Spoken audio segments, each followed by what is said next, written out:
Добар ден, почитувани гледачи, како и вообичаено, кога сте стварно во збор за Петар, нашата екипа, репортерска екипа е тука на градскиот базар. Денеска ќе со производителите, со земјоделците ќе зборуваме за нешто што беше во врвот на актуелноста ова недела кој што изминува. А тоа е реперкусиите, односно она што се како ефекти од заливската криза. Разговараме со нашиот соговорник, господинот Вали Јованов. Господине Јованов, во овие последни неколку дена имавме информации дека како последица од оно што се случува условно речено долу во заливот, доаѓа до подигање на цените, односно повисоки цени пред се при одгледувањето на земјоделските култури.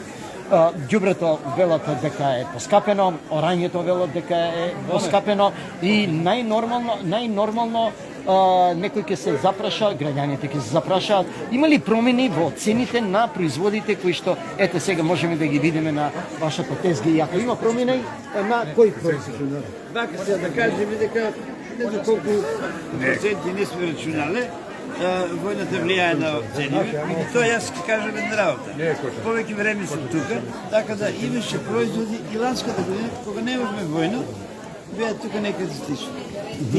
Сега, што е проблемот сега? Кај нас, да кажеме отворено, малко ако се нешто преде, нафтата, ние одма викаме сега нафтата скапа, производите да бидат поскапени, што не е баш поред. Промени. Затоа што тај производ се уште не го сади, се уште не е фрлил нафта, се уште е рано. Сега, не знам како изгледат на крај вие со грејањето, кога жените. Сега имаме роба, например, што е увозна од Турција, и сега Турција е земја која, например, она не е всеки вака, нафта Турција е колку што знам има. И не би требало подзајан да е толку скап. Еве, баш тај подзајан сега 200 евро. А колку беше пред тоа? Па, пред тоа, некаде 150 беше. Да. Кои има други од производите претрпани? Има покачување на краставичката мала цена. Мала. Тоа е внимателно да кажеме дека и ланската година тука некаде беше краставицата од 80 до 100. Сега колку? Сега е 100. Добро.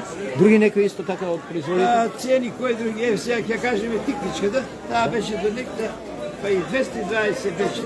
Сега е 100.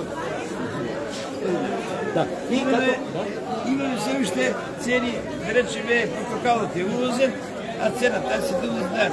И пред нова година беше толку. Кога немаше војна, кога немаше проблем со горевото, така да цените се исти. Да. Како реагираат купувачите? Гледам од утринава имате баги посетители. Па имаме и тоа цените се тие, јас кажам пак.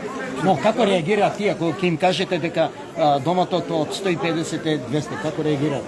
Тука вообичаено притајуват, толку нема тръбен, ако му тръбен се земе.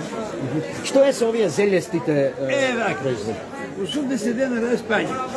И лане истата година, по исто време беше толку. Не е бил поен. Марулите се 50 денара, исто се и лани таа сезона, мислам, биле иста цена. Сега, имаме кромичи и мари. Да речеме, ова кромиче, едно е 30 денара или 2 за 50. Вообичаено беше лани исто. А пред некоја недела истото цена беше? Истото. Што е со Магданос? Магданосот си е 40, веќе може да е повеќе од лето. Да. Што е со 30-25 денара и толку беа и лани. Значи овие не минуваат цена? Не. Сега тука още да кажеме за јагодата сега. Она е проектот кога се уште ја нема доволно.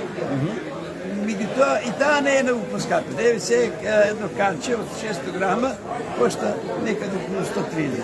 А претходно колку беше?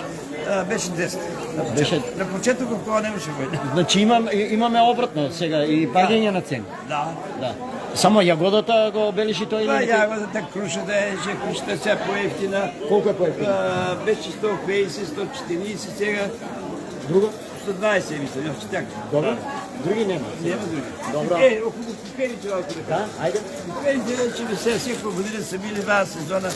Обично през Великден, през тие празници, обично цени. И сега така, 200 денара е пиперот, втората класа, 250 е првата класа, ваѓа од пипер 270. Значи држат се. Мислам ни горе ни долу. Тука се стабилни се и мислам дека не треба да штакуваме.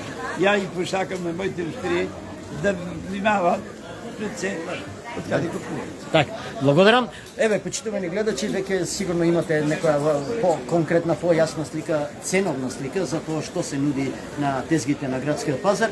Се уште не е доста, можете да дојдете без разлика на временските услови, тие не се толку многу влијателни, да дојдете, да се обезбедите со она се што ви е потребно, а не при тоа да не многу почувствува домашниот буџет.